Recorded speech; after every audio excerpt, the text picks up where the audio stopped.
Karl Marx y Friedrich Engels, cuyos datos vitales tienen aquí ustedes en la pizarra. ¿Podría usted pasarles la lista de asistencia? Gracias. Les ruego que se inscriban. Yo estoy en contra de esos controles policiales, como es el control de asistencia, pero es una orden de arriba. Estimados oyentes, vamos a ver ahora las pocas expresiones, pero muy interesantes y decisivas para la teoría, que ha formulado Marx a mediados del siglo XIX sobre lo que hoy es el tercer mundo, o sea, una temática que puede interesar directamente a ustedes. En 1853, Marx escribió para periódicos 3 artículos sobre la India, que son los teóricamente más interesantes.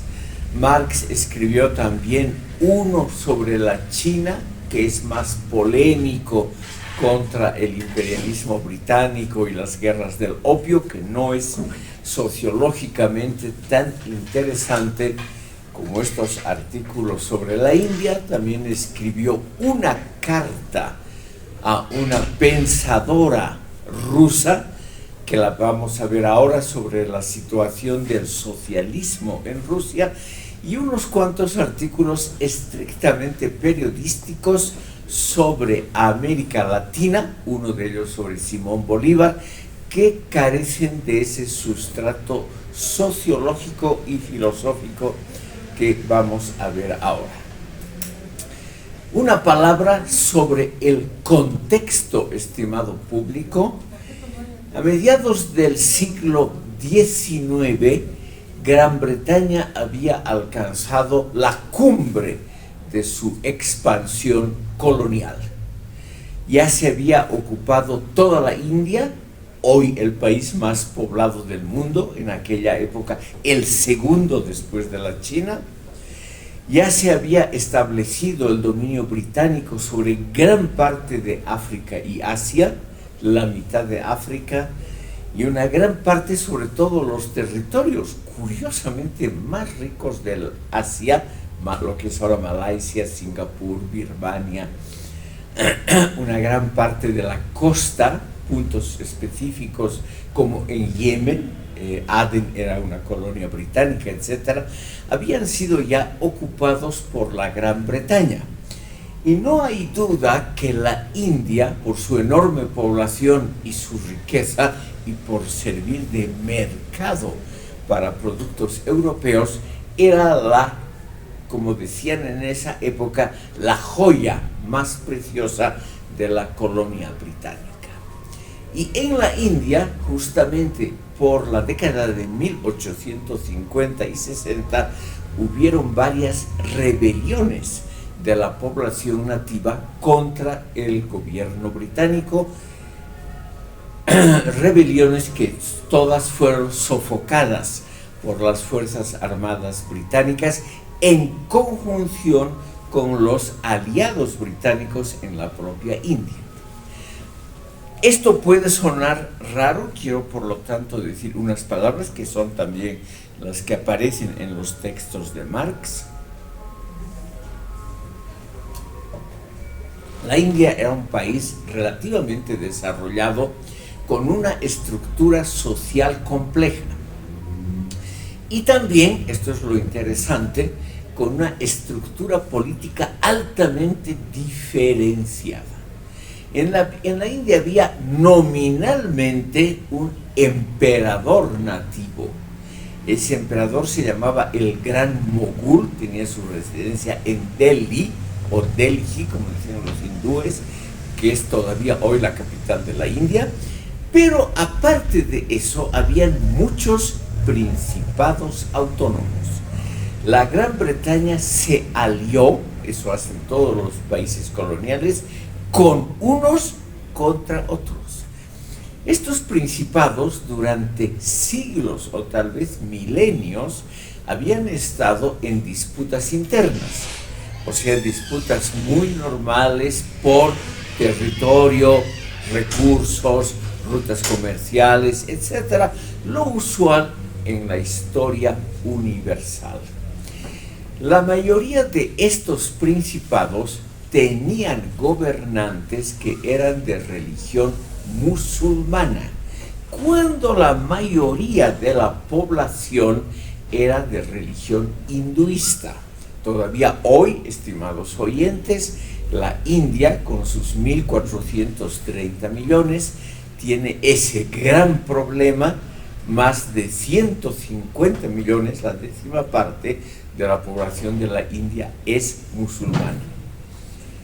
En esa época era todavía más alta la proporción, debido a que a la India, a ese concepto colonial inventado por los británicos, a la India pertenecían lo que hoy es Pakistán, Bangladesh, dos países musulmanes, cada uno de los cuales tiene hoy arriba de 200 millones de habitantes.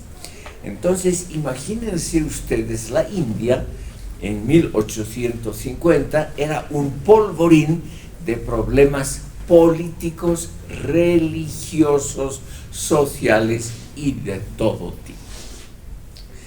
Los británicos astutamente se dieron cuenta de que había una resistencia nacional hinduista relativamente fuerte contra el predominio de ese emperador, el gran mogul, que era musulmán, y de muchos de los príncipes que se dedicaban obviamente a saquear a la población por medio de tributos, impuestos, etcétera, para una vida fastuosa. Hasta hoy la palabra un Maharaja de la India, o sea, un príncipe hindú, es un concepto que nos dice una enorme riqueza personal y una gran pobreza en la población. Eso los británicos notaron el primer día de su invasión en la India, ya a comienzos del siglo XVIII, y por lo tanto se aliaron con las fuerzas hindúes contra el predominio de esa casta superior musulmana, y en ello tuvieron un relativo éxito. ¿Por qué digo relativo? Porque con muy pocas fuerzas armadas, nunca hubo más de 20,000 soldados en la India, que ya era, como les decía, el segundo país más poblado del mundo. Los británicos lograron conquistar, dominar y saquear ese enorme territorio. Marx mismo estudia, son artículos muy bien escritos y muy bien pensados sobre el siguiente tema, que Marx mismo lo formula así: la influencia británica en la India tiene un lado positivo y un aspecto negativo, todo simultáneamente. El aspecto positivo de la influencia británica en la India se deriva, según Marx, de la propia tendencia histórica a lo que hoy llamamos la globalización. En las palabras de Marx, a la inclusión de la India en los circuitos internacionales de comercio, y sobre todo en ese comercio que se volvió muy fuerte entre la India, Europa y también otros países del Asia y del África. La influencia positiva se nota, además, aquí sigo estrictamente a Marx, se notaba sobre todo en la construcción de una red de ferrocarriles. En esa época, en el siglo XIX, la red de ferrocarriles, los que hoy todavía funcionan exactamente igual que antes, una red de ferrocarriles que era, después de la europea, la más grande del mundo en extensión. O sea, para los propios usuarios hindúes, que por ejemplo querían llevar productos o simplemente hacer viajes o movilizarse en ese enorme territorio, esa red de ferrocarriles de propiedad británica construida por ingenieros británicos, según Marx, era un aspecto eminentemente positivo. Entre esos aspectos, una rebaja general de los gastos de transporte y carga en el subcontinente hindú. Además de esa construcción de ferrocarriles, está, eso ya pueden imaginarse ustedes fácilmente, la construcción de la red de telégrafos. Menciono estos dos hechos que a ustedes les puede parecer de segunda importancia hoy, porque en el siglo XIX los telégrafos en el campo de las comunicaciones y los ferrocarriles en el terreno del transporte eran la última novedad y lo más progresista que había. Entonces tenemos aquí, según Marx, que los británicos modernizan la India en pocas décadas. Construyen esa enorme red de ferrocarriles y de telégrafos que obviamente es usada primordialmente por usuarios nativos de la India. Obviamente también para el rápido transporte de tropas británicas, para la importación de mercaderías británicas, para la exportación de productos hindúes a los puertos, obviamente servían para muchos fines.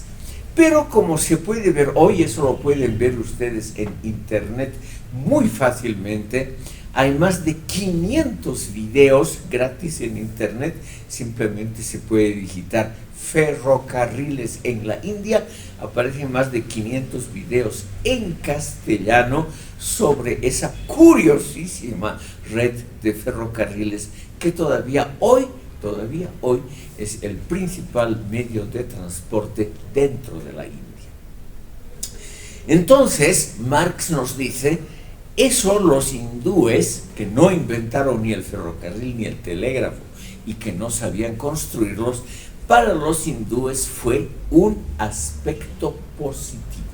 Es decir, la India fue modernizada en los campos de los transportes y las comunicaciones por la influencia del dominio colonial británico. Pero según Marx, aquí lo sigo, la influencia fue todavía más allá. En la India, en la parte hinduista, de religión hinduista, predominaban algunas costumbres que para los europeos, para los británicos, eran costumbres irracionales. Por ejemplo, si un esposo moría, según la costumbre hindú hasta hoy, en la religión hinduista, no en la musulmana, en la religión hinduista tiene que ser incinerado el cadáver, no se entierra, sino que se incinera, se quema el cadáver y se lo arroja a un río, preferentemente al río Ganges en el norte de la India, que es el río sagrado de ese país y el más grande, el más caudaloso, el más importante. Sirve para regar todo el norte de la India, que es precisamente la región más próspera. Entre Delhi y Calcuta, todavía hoy esa franja tiene más de 850 millones de habitantes. Entonces, estimado público, esa costumbre estaba acompañada, esa costumbre que los británicos no tocaron, muy razonable. La India es un país con una enorme densidad, con una densidad muy alta de población y poco terreno aprovechable. Entonces el acto de incinerar y no enterrar realmente ahorraba terreno, es muy razonable. Pero al mismo tiempo, en la India, hasta la época de los británicos, se incineraban a las viudas junto con el esposo muerto. Las viudas vivas y sanitas, la mayoría de ellas tenían que ser quemadas porque el marido no podía ir al más allá sin la compañía de su viuda o sus viudas. El hinduismo hasta hoy permite la poligamia. Los británicos, estimado público, no intervinieron mucho en cuestiones internas de lo que podríamos llamar el gran campo de la cultura. Al contrario de españoles y portugueses, los británicos y los franceses, también la colonización holandesa, no intervino en cuestiones religiosas, no trató de hacer proselitismo. Hoy en la India, si es que hay una comunidad anglicana, por ejemplo, es mínima. La India ha conservado sus religiones ancestrales.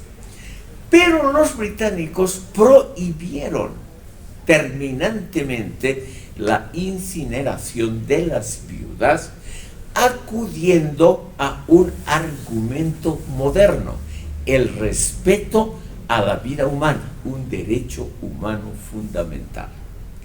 Eso, estimado público, fue recibido de forma ambivalente por la población nativa de la India.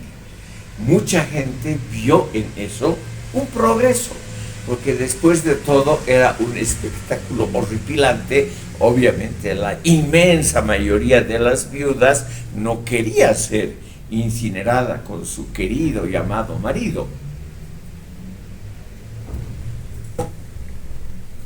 La incineración del marido era una cosa fácil, pero incinerar un cuerpo vivo que podía revelarse era una cosa bien complicadita.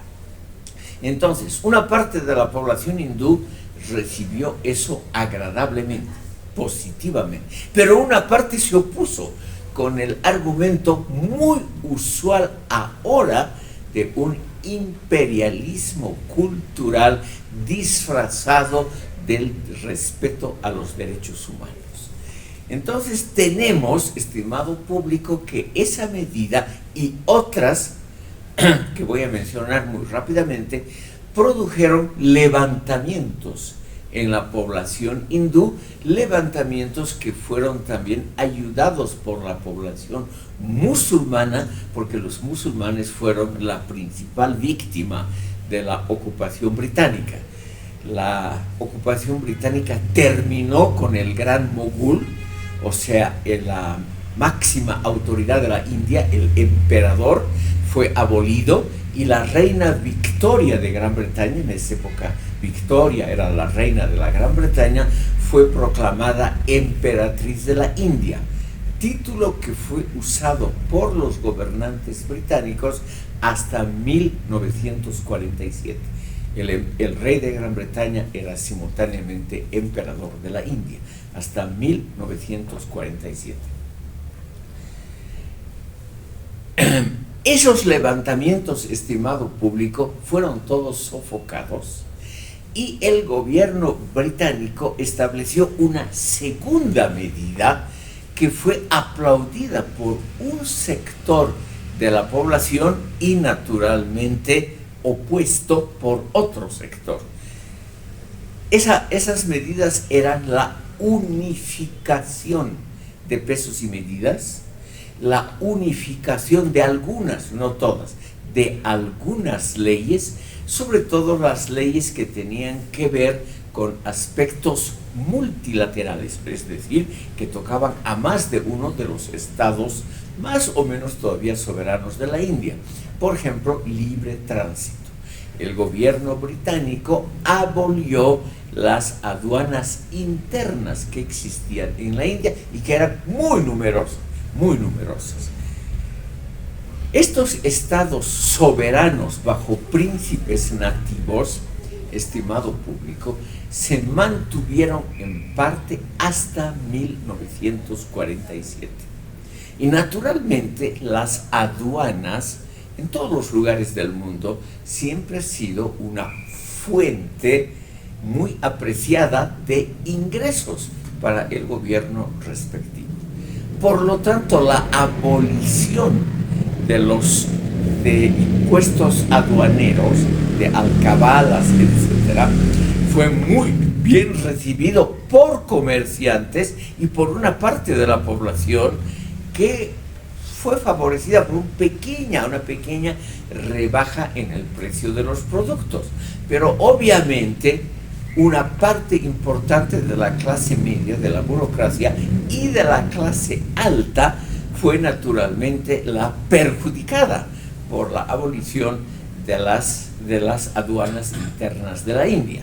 Y por lo tanto hubo una curiosa alianza entre sectores de clases muy diferentes en la India contra esas medidas británicas. Como los ferrocarriles funcionan de acuerdo a, digamos, neutralmente, a condiciones tecnológicas que no tienen que ver con la política, en el campo de los transportes y las comunicaciones, también Gran Bretaña unificó la legislación que valía en la India, lo cual también fue apreciado por una parte de la población y criticado por la otra. Marx, que es lo importante en este curso, Marx, estimado público, alaba todas estas medidas modernizadoras de la Gran Bretaña.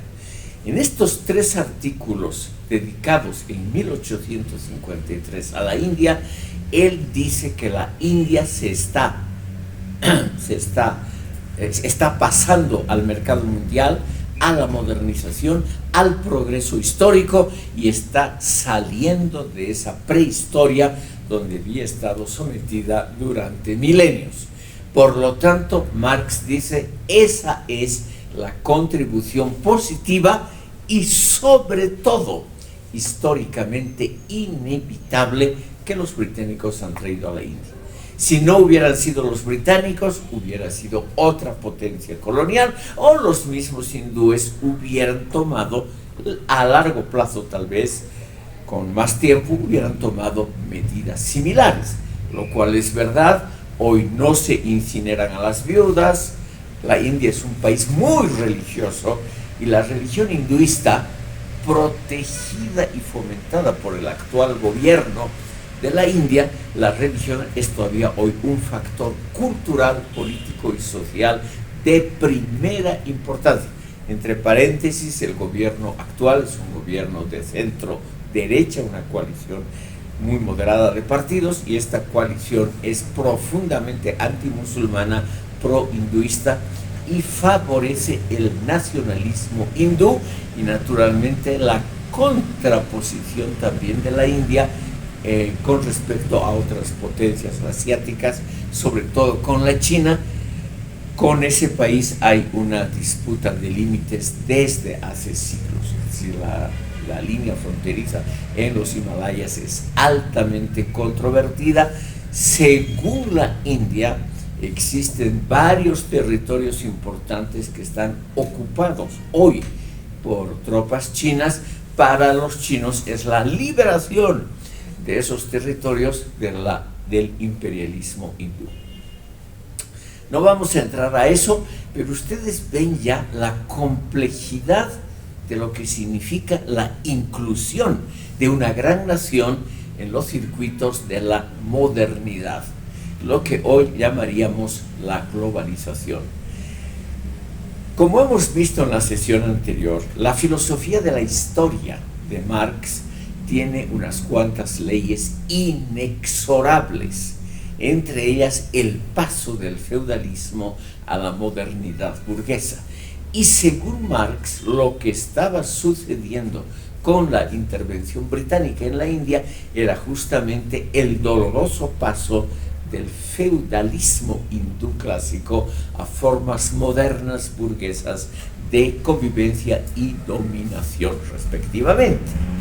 Entonces Marx nos dice, hay realmente un proceso muy complicado en la India.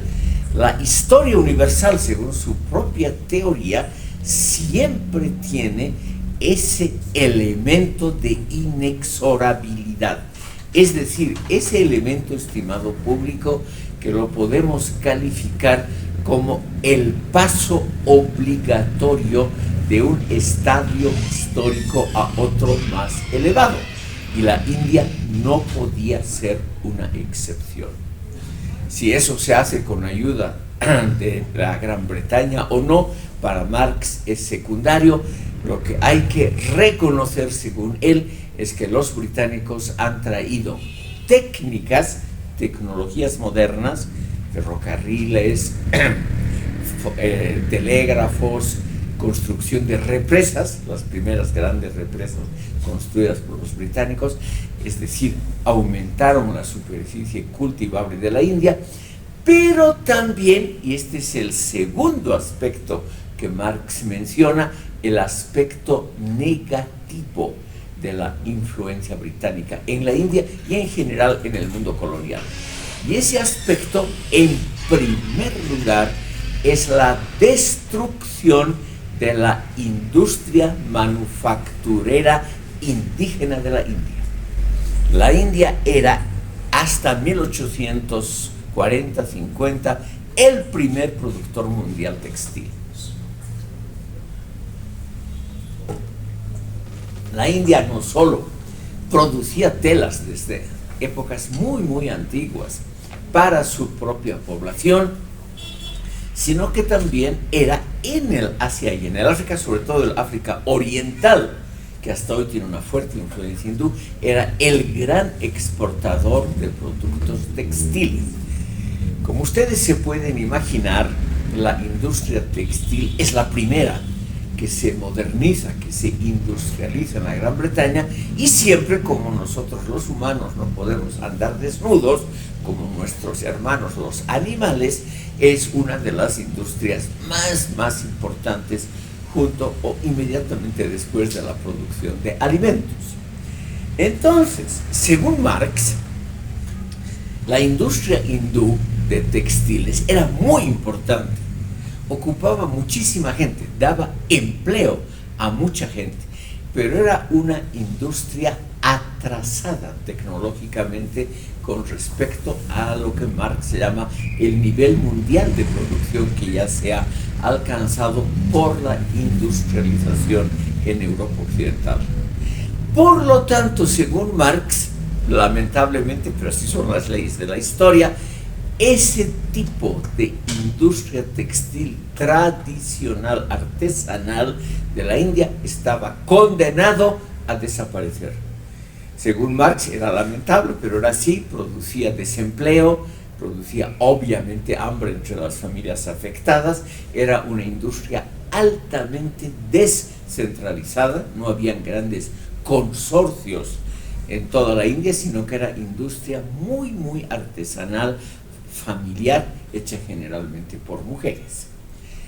Y ese es el principal aspecto negativo, la destrucción de una forma de trabajar, elaborar productos indispensables para la vida, una producción que ocupaba a millones de personas y que daba ingresos también a millones de personas y que se había desarrollado orgánicamente a lo largo de siglos. La abolición de las aduanas, que es algo positivo. La abolición también de aduanas externas de la India. La India, por obra de los británicos, se abre completamente al mercado mundial, significa la importación libre de los textiles británicos, mucho más baratos y más resistentes, más duraderos que los productos hindúes. Y por lo tanto significa lamentablemente la decadencia de la industria nativa textil hindú, con sus secuelas de desempleo, empobrecimiento, etcétera, etcétera. La otra desventaja es naturalmente el aspecto político. Los hindúes no pueden gobernarse a sí mismos, están obligados a seguir las leyes y todos los reglamentos introducidos por los británicos. No hay un parlamento hindú que produzca sus propias leyes. No hay una administración hindú de justicia, sino que los británicos instituyen en la India el sistema británico de justicia. Según Marx, este es el aspecto ambivalente. Significa un progreso, en lugar de millones de reglamentos entre sí diferentes, se establece una legislación judicial uniforme. Pero al mismo tiempo se obliga a los hindúes a regirse por reglas, los códigos civiles, penales, mercantiles, de proveniencia extranjera. La propia población hindú, como señala Marx, tiene una posición ambivalente. Hay muchos sectores que se alegran de la introducción de la legislación británica, también de la jurisprudencia, de las leyes, de las instituciones británicas, pero otra parte de la población cree, esto es fácilmente comprensible, que eso es una afrenta a las sagradas tradiciones del país. Como ven ustedes, entonces Marx, yo creo que tenía razón. Por un lado, era inevitable en un mundo pequeño, cada vez más intercomunicado, etcétera, era inevitable que la India de alguna manera ingrese al mercado mundial y a los circuitos mundiales de cómo se hace la producción industrial, cómo se hacen leyes. Eso era inevitable. O sea, la influencia británica ha sido, siguiendo a Marx, un acelerador poderoso de algo que de todas maneras iba a llegar a la India. Como la India es hasta hoy un país muy conservador, era indispensable una especie de modernización dirigida desde arriba, con aspectos a veces violentos. Obviamente los británicos mandaron a la cárcel todavía a la familia que incineraba a la pobre viuda, es decir, en eso fueron radicales los británicos, y al mismo tiempo, estimado público, era algo positivo, por ejemplo, para las mujeres, porque poco a poco, fue un proceso muy lento, se empezaron a dictar medidas que liberaban a las mujeres de muchas de las costumbres que las esclavizaban en la India.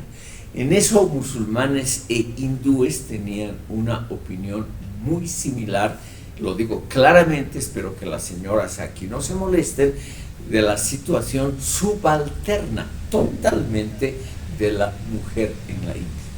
Y eso los británicos trataron lentamente, por lo menos, de modificar, de modernizar los aspectos más duros. Estos 3 artículos sobre la India, escritos en 1853, han pasado también en sus aspectos generales, frases solamente, han pasado al prólogo de El Capital y al prólogo a la crítica de la economía política, a obras posteriores de Marx, donde Marx señala justamente la inexorabilidad del paso de la India de una época que podríamos llamar claramente premoderna, preindustrial, etcétera, a una época tecnológicamente diseñada de modernidad. Pero eso es lo positivo. También lo positivo es la desaparición de esas miles de regulaciones internas basadas en las costumbres y en las leyes tradicionales de la India, dividida en cientos de pequeños principados, y la adoptación de los medios modernos de transportes y comunicación.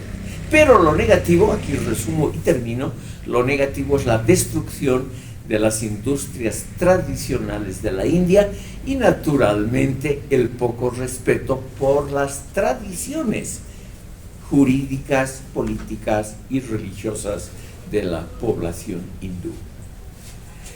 Entre paréntesis, estimado público, quiero hacer notar lo siguiente. No en el siglo XIX, el siglo XIX fue el de total dominación británica en la India, pero en el siglo siguiente, en el XX, a partir de 1920-30, empiezan a surgir movimientos nacionalistas en la India, que culminan con la independencia de la India en 1947 y la partición entre la India propiamente dicha y la parte musulmana, que a su vez luego se divide también en dos países, Pakistán y Bangladesh. Todo eso era la antigua colonia de la India, que era realmente enorme.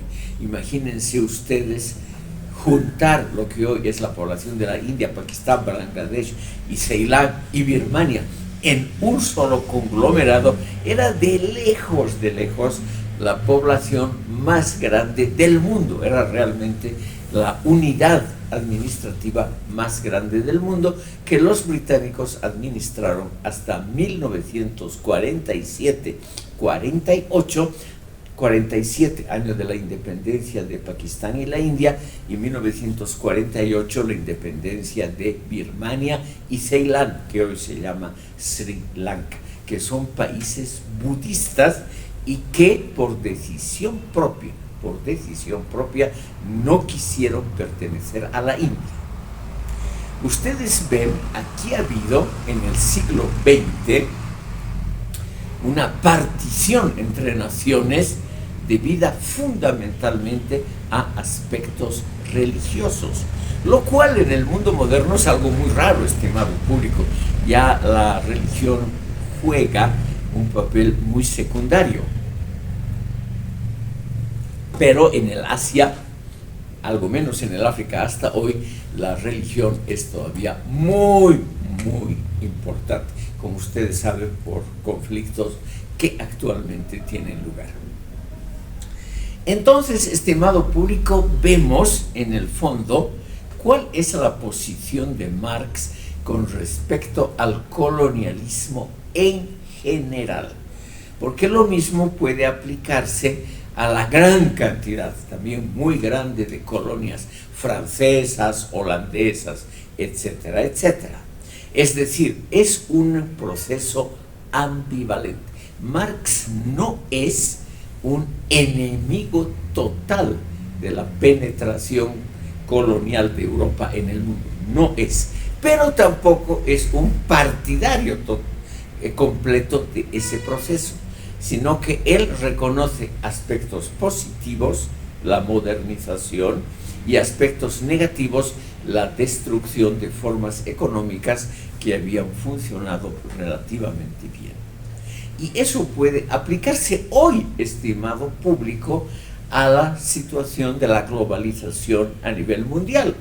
Tiene, podríamos decir, siguiendo a Marx, aspectos positivos como aspectos negativos, y por lo tanto, que es lo que Marx insiste en estos tres artículos, no se puede negar los aspectos también positivos del colonialismo europeo en el proceso mundial de modernización.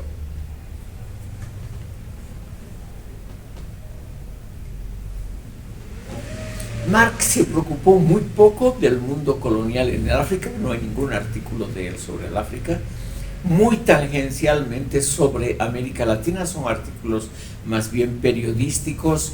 Las apreciaciones de Marx sobre Simón Bolívar son simplemente falsas, se basó en fuentes no muy claras, y él escribió también artículos a toda velocidad para vivir, para sobrevivir, para periódicos, sobre todo norteamericanos, donde él pintó un cuadro muy negativo de Simón Bolívar y de América Latina, que no interesa porque no tiene un bagaje teórico como los artículos sobre la India.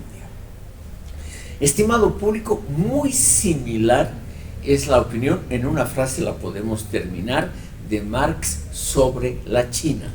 La China ya era en ese momento el país más poblado del mundo, y era la época de las guerras del opio. Son unas guerras que tienen ese curioso nombre, dos guerras, que a mediados del siglo XIX Gran Bretaña libró contra la China.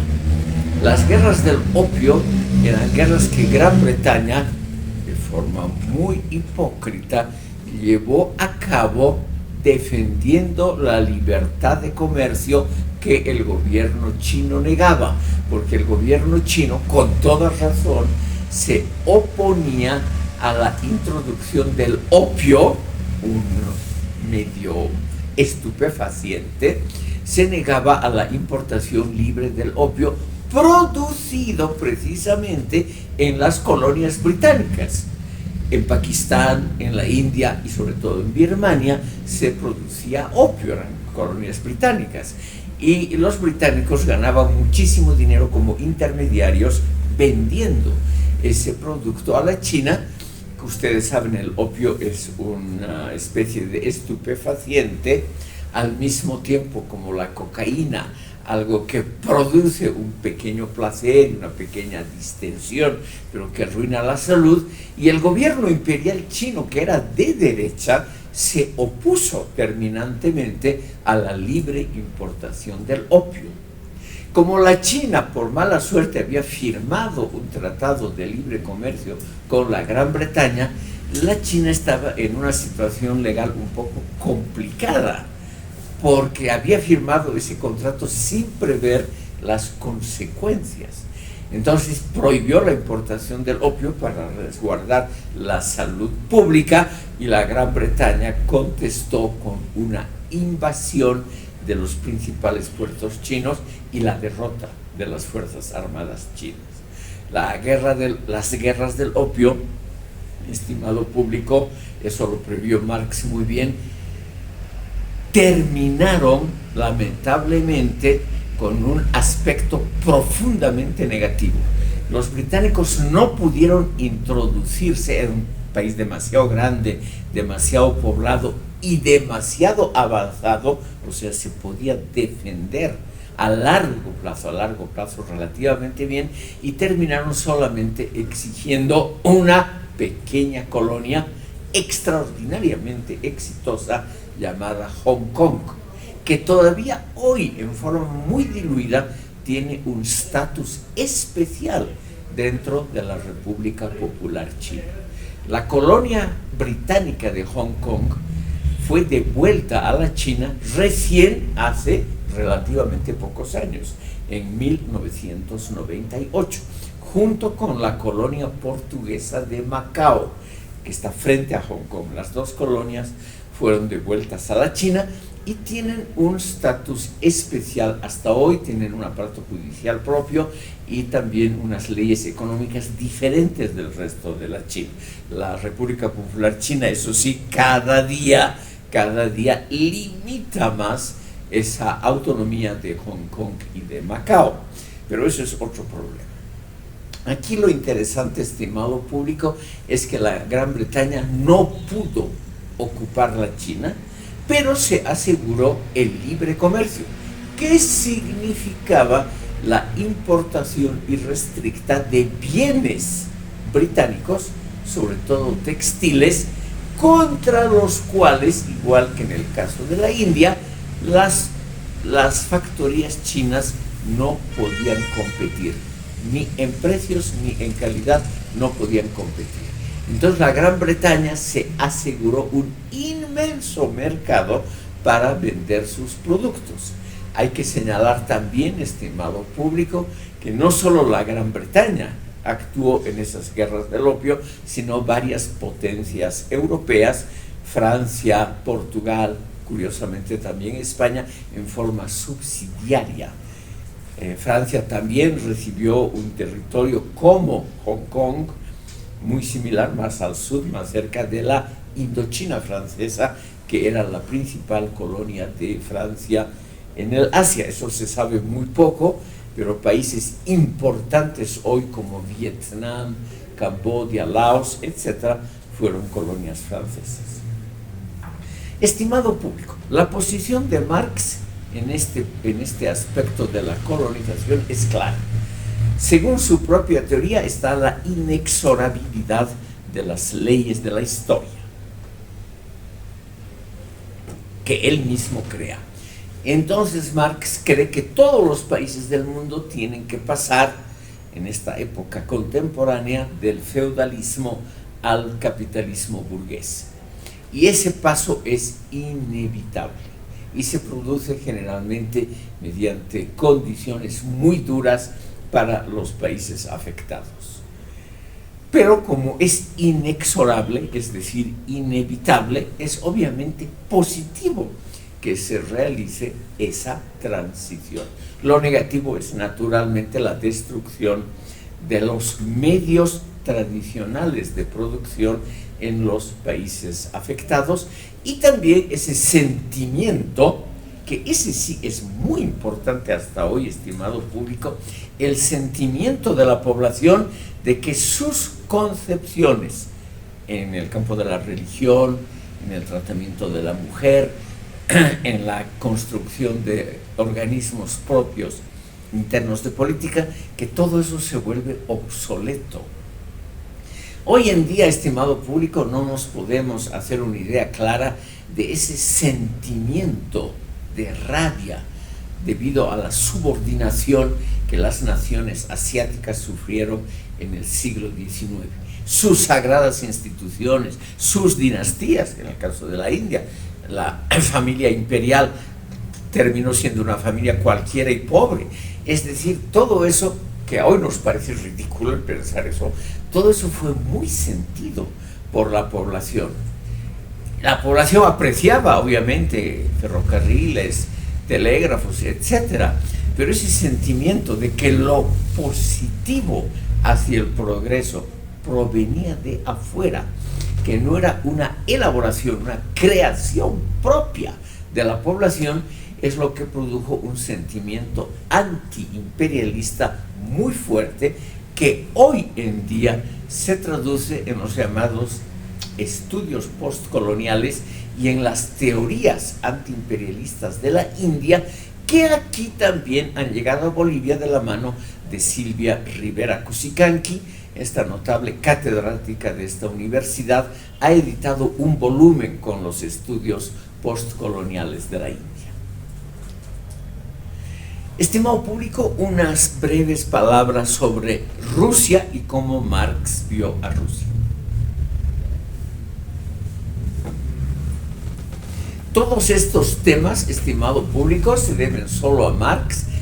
Engels nunca publicó nada sobre el mundo extraeuropeo. Vamos a ver luego la enorme importancia propia de Engels, pero aquí tenemos todavía que terminar con Marx. En el siglo XIX, Rusia era una de las potencias más importantes de Europa. Rusia era parte de la Santa Alianza, por ejemplo, contra los regímenes democráticos revolucionarios de Europa en la sucesión de la Revolución Francesa. Rusia, por su enorme extensión y población, ya en el siglo XIX tenía 150 millones de habitantes, cuando Francia tenía 35, Gran Bretaña 45 millones, etc. Era realmente una gran nación, no por su desarrollo tecnológico, sino por el peso de su población, de sus recursos naturales y de su ejército. Ayer, como hoy, Rusia se preocupó muchísimo por mantener unas fuerzas armadas realmente muy importantes. En el siglo XIX, y esto es importante para comprender la posición de Marx, en el siglo XIX Rusia ocupaba mucho más naciones en Europa que ahora. Por ejemplo, la nación eslava más grande después de Rusia en población y en importancia histórica, económica, etcétera, es Polonia. Polonia era un territorio conquistado y anexado por Rusia después de las guerras napoleónicas, con mucha resistencia de la población, que podríamos decir aborigen de Polonia, pero hasta 1917-18 Polonia siguió ocupada por Rusia. O sea, Polonia no era una nación independiente. Rusia ocupaba lo que hoy es Finlandia, Estonia, Letonia, Lituania y muchas otras regiones de Europa Oriental como parte integrante de su territorio. Rusia había sido, junto con Gran Bretaña y Prusia, los grandes vencedores en las guerras napoleónicas, y había obviamente expandido enormemente su territorio. Finalmente, un dato más, que tal vez aquí no se sabe mucho: durante el siglo XIX ocurrió la enorme expansión de Rusia en el Cáucaso y en el Asia Central. Siberia ya había sido conquistada antes, es decir, Rusia conquistó Siberia mucho antes, a partir del siglo XVI, ya habían llegado al Océano Pacífico, etc. Pero en el Asia Central, en esas 5 repúblicas hoy independientes, Kazajstán, Uzbekistán, no voy a aburrir a ustedes con los nombres, todos terminan en istán, y en el Cáucaso habían naciones independientes, la mayoría de ellas de religión musulmana, casi todas, con excepción de Armenia y Georgia, eran regiones musulmanas. Rusia conquistó esos territorios. Todavía no se sabía, por ejemplo, que Turkmenistán, uno de los principales productores de gas del mundo, y Kazajstán, el gran productor de petróleo, no se sabía que eran muy ricos. Simplemente era una expansión imperial, como todas las naciones de Europa. Rusia, por lo tanto, en el siglo XIX se había expandido enormemente en el Asia y en Europa, y era una nación muy importante, pero con una estructura económica muy atrasada con respecto a Europa occidental. Entonces, se formaron obviamente círculos marxistas en Rusia. Rusia estaba siempre en mucha comunicación con Occidente. Menciono esto en forma anecdótica. Los grandes escritores clásicos rusos, Pushkin, Dostoyevsky, Tolstoy, ellos vivieron una temporada de su vida siempre en Europa occidental. Era la meta de los chicos ricos. Los chicos ricos estudiaban en universidades de Europa occidental. O como Dostoyevsky, se dedicaban a jugar en los casinos, porque esa institución estaba prohibida en Rusia. El juego, ese tipo de juego público, estaba prohibido. Entonces, estimado público, había una comunicación muy alta entre la clase intelectual y la clase alta social en Rusia y sus pares de Europa occidental. Por lo tanto, en Rusia se formaron muy tempranamente círculos marxistas o socialistas en general, también anarquistas. Los dos más grandes pensadores anarquistas del siglo XIX, Bakunin y Kropotkin, eran rusos. Entonces ya pueden imaginarse ustedes que en Rusia había una efervescencia muy grande contra el régimen monárquico, contra el régimen feudal. Una pequeña aclaración sobre el régimen feudal, porque eso tiene que ver con lo que vamos a ver ahora de la teoría de Marx. El régimen feudal era excepcionalmente difundido y muy duro en Rusia. Rusia era el país hasta 1917 de los grandes latifundios. Estimado público, habían latifundios gigantescos. Lo que hoy es la República de Bielorrusia, que es un país independiente situado entre Rusia y Polonia. Pueden ver ustedes muy fácilmente en Wikipedia. Capital Minsk. La gran parte de Bielorrusia, un territorio enorme, era propiedad de una sola persona, de una sola familia. Ya pueden imaginarse ustedes que en un país que ya se desarrolla, que ya tiene escuelas, donde ya los niños, sobre todo los varones, asisten a la escuela y algo aprenden sobre el mundo, había una molestia, una efervescencia popular muy grande contra ese régimen tan injusto de propiedad. Entonces había lo que se puede llamar un núcleo revolucionario muy fuerte. En Rusia, el proletariado de fábrica, o sea, la clase que según Marx iba a hacer avanzar el mundo, era una clase muy reducida, concentrada en 2 ciudades, Moscú y San Petersburgo, y prácticamente inexistente en el resto de ese enorme país, completamente inexistente en el Asia Central, en el Cáucaso, en Siberia, etcétera, etcétera. Entonces, tenemos aquí la formación de grupos marxistas en las ciudades de la Rusia europea, donde empiezan a circular en traducciones las obras de Marx.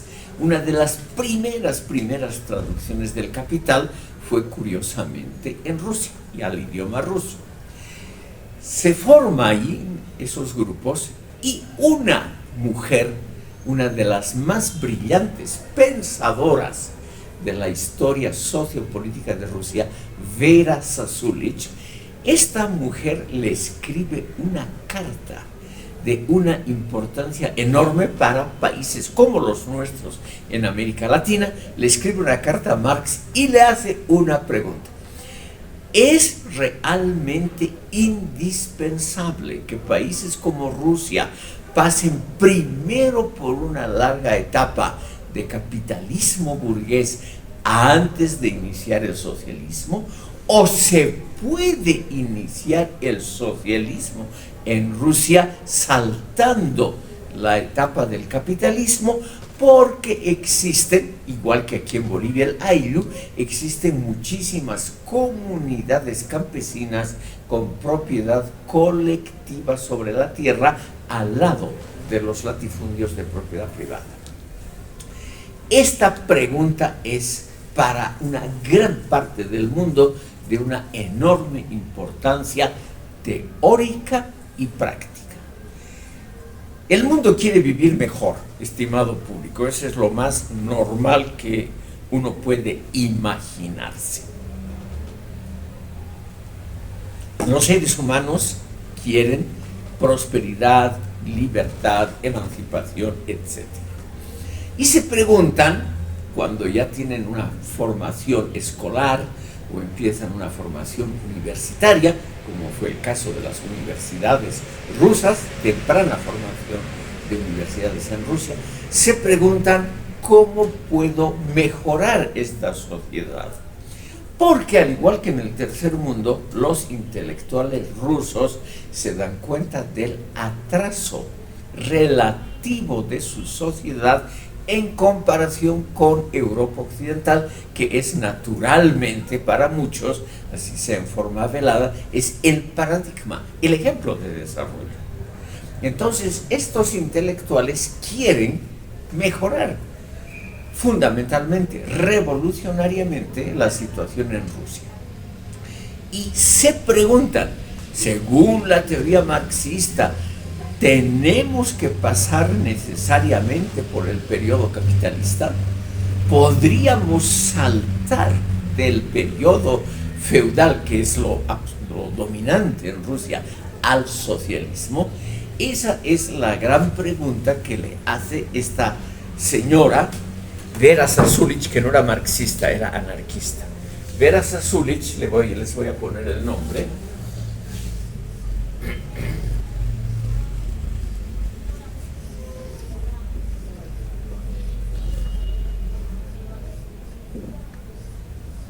Aquí les pongo en la transcripción al español. El idioma ruso tiene otro alfabeto y la transcripción de nombres rusos, por ejemplo, al inglés, al alemán o al castellano, es diferente según el idioma, porque tiene que ver con la pronunciación, etcétera, etcétera. Esta señora es anarquista, nunca fue marxista, pero ella tenía un enorme interés en el progreso de su país. Y ella estaba realmente apesadumbrada por la situación realmente catastrófica, sobre todo de los campesinos rusos. Como les decía, había ese régimen feudal de grandes propiedades territoriales en manos de la nobleza rusa. Esa nobleza rusa se desinteresaba totalmente de la suerte de sus siervos. Ellos vivían generalmente una vida de extremo lujo en Moscú, en San Petersburgo o en Europa Occidental, y dejaban sus propiedades a cargo de administradores que obviamente explotaban, también para provecho propio, explotaban de la manera más cruel a esa enorme masa de campesinos. Esa pobreza era muy marcada en comparación, por ejemplo, con los campesinos de Europa Occidental, porque en Europa Occidental, después de la Revolución Francesa, la mayoría de los campesinos había recibido en propiedad individual sus parcelas, lo cual no existía en Rusia. En Rusia habían evidentemente las comunidades campesinas que tenían la propiedad colectiva de la tierra, al lado de los grandes latifundios. Pero esas esas colectividades de propiedad colectiva eran muy pobres, no tenían dinero para modernizarse, para comprar abonos y semillas adecuadas, eran realmente muy, muy pobres. Entonces, muchos revolucionarios se preguntaron si era posible saltar del régimen feudal directamente al socialista. Vera Zasulich le escribe a Marx y le pregunta, y Marx, estimado público, en su famosa carta de respuesta, muy usada por todos los marxistas en el tercer mundo, muy usada, ese brevísimo texto, que tiene una importancia que podríamos discutir, no muy grande, Marx dice que tal vez bajo ciertas condiciones es posible si esas comunidades colectivas en Rusia se desarrollan de manera adecuada. Tal vez él considera que ahí sería, tal vez, lo pone siempre en un condicional, tal vez el paso, con muchas reservas, él dice, posiblemente sería factible el paso de una sociedad agraria, feudal, tradicional, premoderna, a un socialismo moderno. Entonces, estimado público, esta carta causó una enorme impresión en Rusia, porque evidentemente aquí se unían dos cosas simultáneamente, que es lo mismo para el socialismo en América Latina, en África, etc. La idea de que es posible saltarse la etapa capitalista y que ello va a estar dirigido, todo este proceso, por esa pequeña capa de intelectuales que ha leído a Marx, que ha comprendido las necesidades sociales, económicas y políticas del progreso material, y que esa clase está naturalmente diseñada para dirigir el proceso histórico de la revolución y de llevar a Rusia el anhelado progreso material.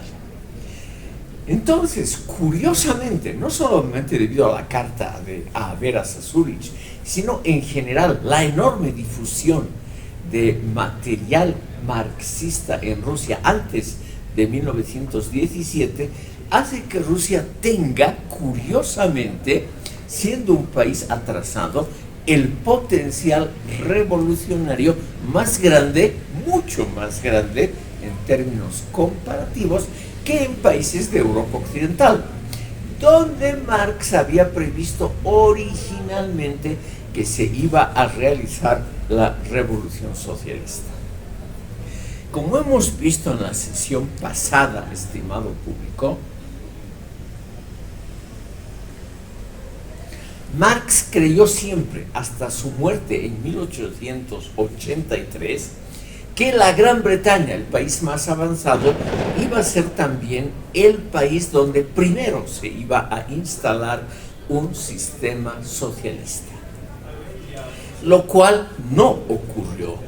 Y también algo que Marx no pudo pensarlo claramente, en la Gran Bretaña no se desarrolló un movimiento socialista fuerte. En la Gran Bretaña, por ejemplo, se tardó muchísimo en conformarse un partido socialdemocrático, que ya existía sobre todo en Alemania. El Partido Laborista Británico, que hoy está en el poder, que se ha convertido en un partido muy moderado, ese partido se conformó recién en los últimos años del siglo XIX, cuando Marx y Engels ya habían fallecido. Entonces, estimado público, aquí los marxistas rusos empiezan a reflexionar sobre la necesaria modificación o pequeña, podríamos decir, evolución del marxismo, lo que ha hecho Lenin, Trotsky y compañía. Es posible la construcción de un régimen socialista en un país cuyo desarrollo modernizador es muy inferior a Europa Occidental, a los países donde Marx, en los países en los que Marx creyó que se iba a realizar la verdadera revolución proletaria. Aquí, estimado público, para terminar esta clase, me permito mencionarles el primer desarrollo que podríamos llamar reformista dentro del marxismo. Marx no tuvo hijos varones. Marx no tuvo dentro de su familia una persona intelectualmente que esté a su altura.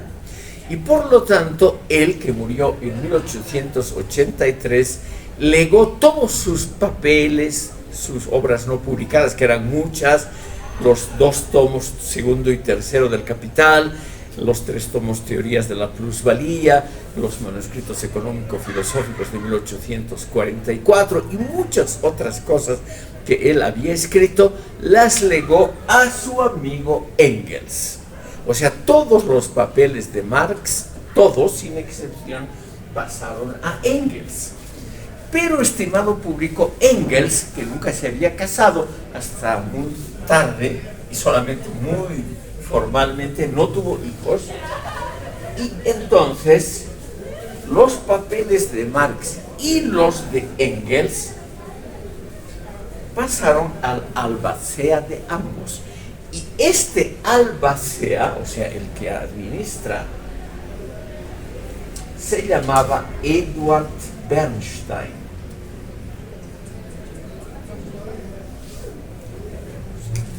¿No?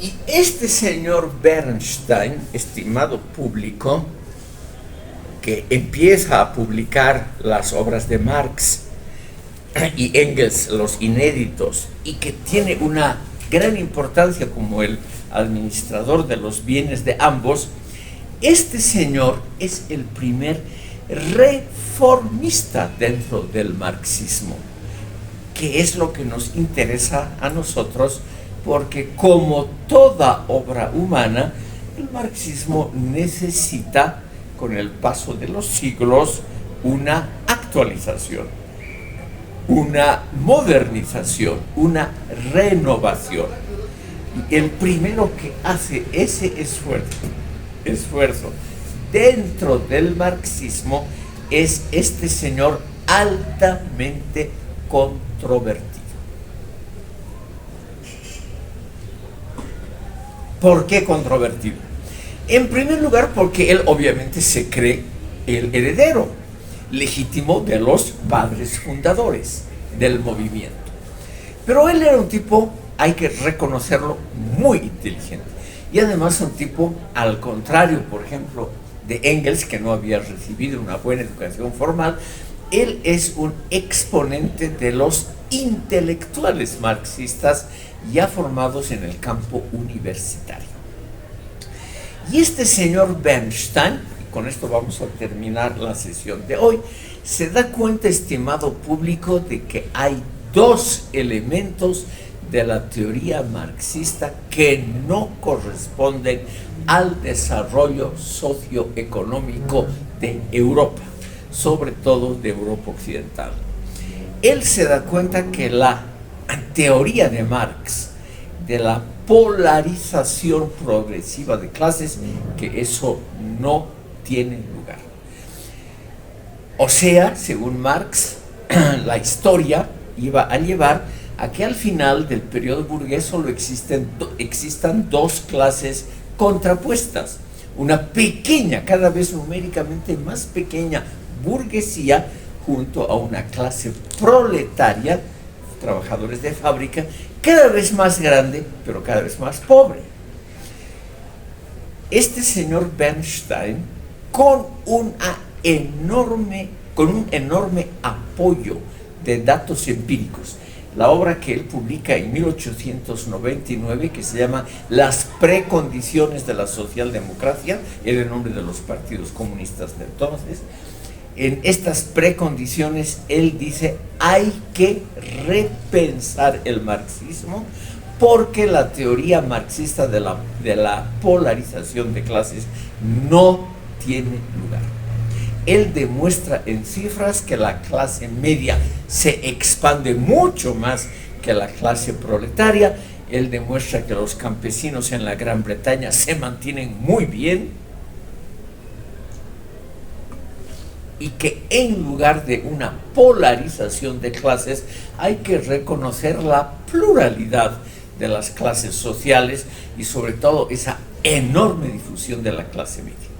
Y el otro punto que está obviamente ligado es la teoría marxista de la pauperización del proletariado. O sea, el proletariado va a ser cada vez numéricamente más grande, pero más pobre, y por ello se va a levantar, por ello va a ser la revolución.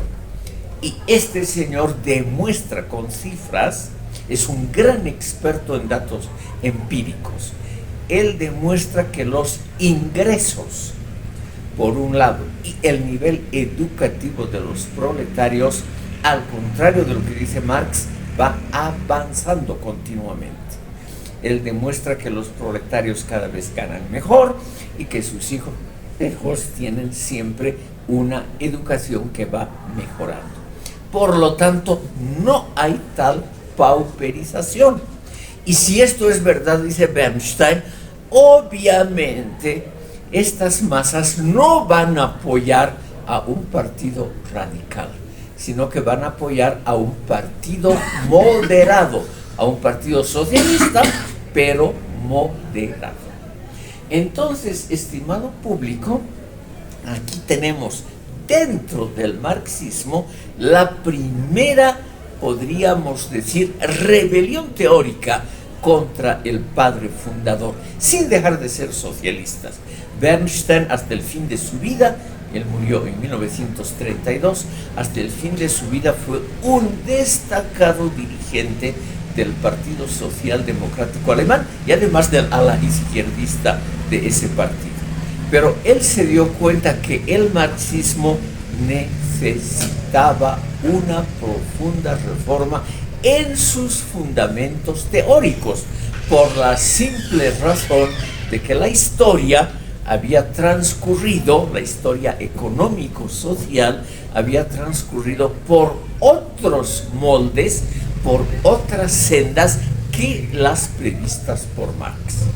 Entonces, aquí tenemos, estimado público, el tema con el que vamos a usar por lo menos una mitad de la próxima clase, que es ese intento. Todas las teorías del mundo, todas las religiones también han tenido el mismo proceso.